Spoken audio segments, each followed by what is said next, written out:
வணக்கம். ஓம் சக்தி. இன்றைக்கி என்ன பார்த்தீங்கன்னா, நம்மளை நம்பி வந்த தெய்வம். நம்ம நம்பி வந்த தெய்வத்தை நம்ம தான் நம்பணும். நம்ம தெய்வத்தை நம்ம நம்பி அவளுக்கு வழிபாடு செஞ்சோன்னா தான் நம்ம குலம் கோத்திரம் எல்லாமே நம்மளை வழி நடத்தும். ஏன்னா நீ வந்துட்டியா சரி அப்படின்ட்டு போயிட்டுருக்கூடாது. நம்மளை ஒரு தெய்வத்தை நம்ம நம்பி நம்ம குலதெய்வமே நம்ம வீட்டுக்கு வருதுன்னா அந்த தெய்வத்துக்கு தேவையான எல்லாத்தையுமே அப்பப்போ அவரை திருப்திப்படுத்தி நம்ம வைக்கணும். அவருக்கு பிடிச்சது செய்யணும். வெள்ளிக்கிழமை செவ்வாய்க்கிழமையான அவருக்கான பிடிச்ச ஒரு பிரசாதத்தை செஞ்சு வைக்கணும்.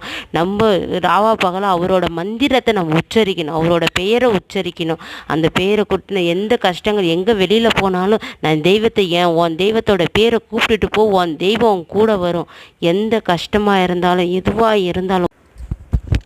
வணக்கம். ஓம் சக்தி. இன்றைக்கி என்ன பார்த்தீங்கன்னா, நம்மளை நம்பி வந்த தெய்வம். நம்ம நம்பி வந்த தெய்வம்